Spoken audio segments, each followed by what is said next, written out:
Another major concern that we have at the moment is this idea that justice is something that should be left to the 19th century.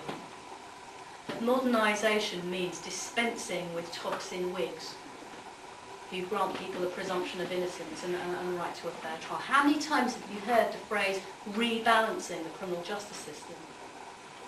And in a criminal justice system that used to put the presumption of innocence at its heart, how do you rebalance it except away from that presumption? Now, this is not to suggest that victims of crime don't have rights too.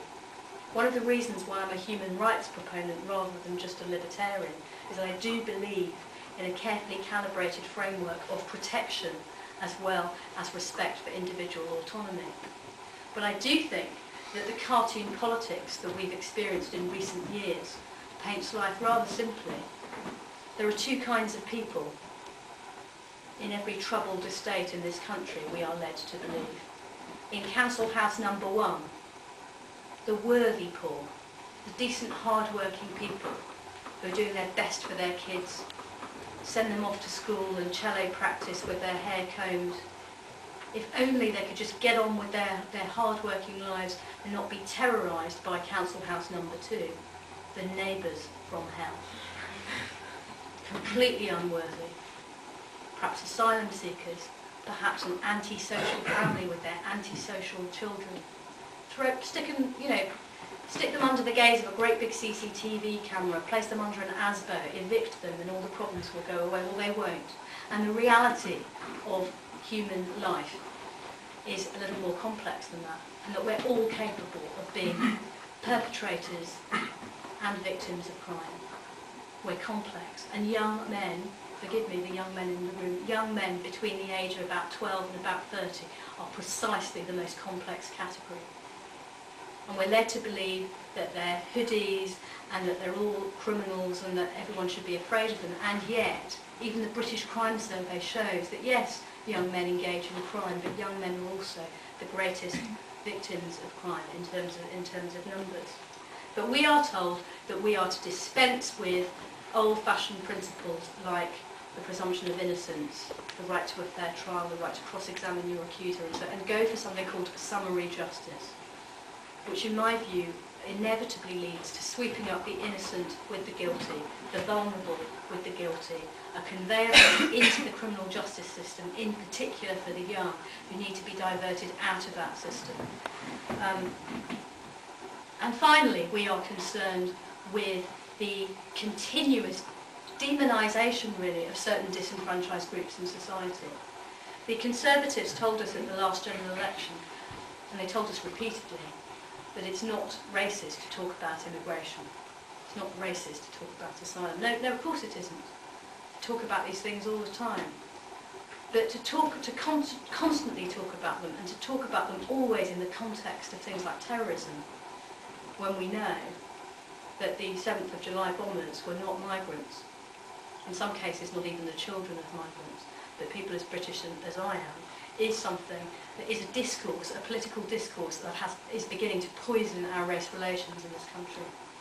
And we are also denigrating something else that's a key part of the post-war human rights consensus, the idea that there should be a right to asylum, the idea that the Jews of a future Holocaust should not be prevented accessing protection. And what have we done? We've turned the screw on the right to asylum to such an extent that the government has now a stated aim, a publicly stated aim for the first time in modern politics, of cutting the number of asylum seekers that come to this country.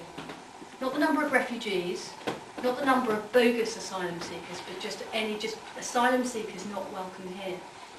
And they've done that in various ways, by placing immigration controls at the foreign port instead of the domestic port, by forcing people into destitution, even as newly arrived asylum seekers, by threatening to remove their children from them as a lever to persuade them to go quietly.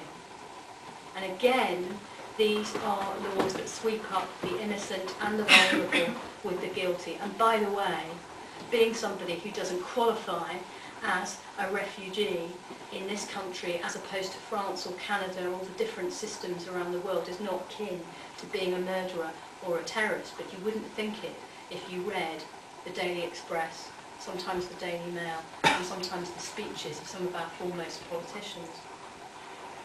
Finally, I have a concern that's perhaps bigger than all of these. You know, moments in politics come and go, and this perhaps, in terms of Home Affairs and the way that it dominates our politics, is a difficult moment for all sorts of legitimate reasons, all sorts of legitimate fears that people and therefore their politicians have.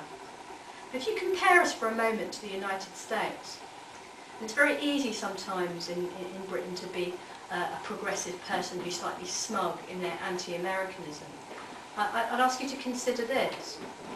Even the day after the 11th of September 2001, in my view, it would have been political suicide for President Bush to suggest that times were so grave that it was time to repeal the American Constitution or the Bill of Rights.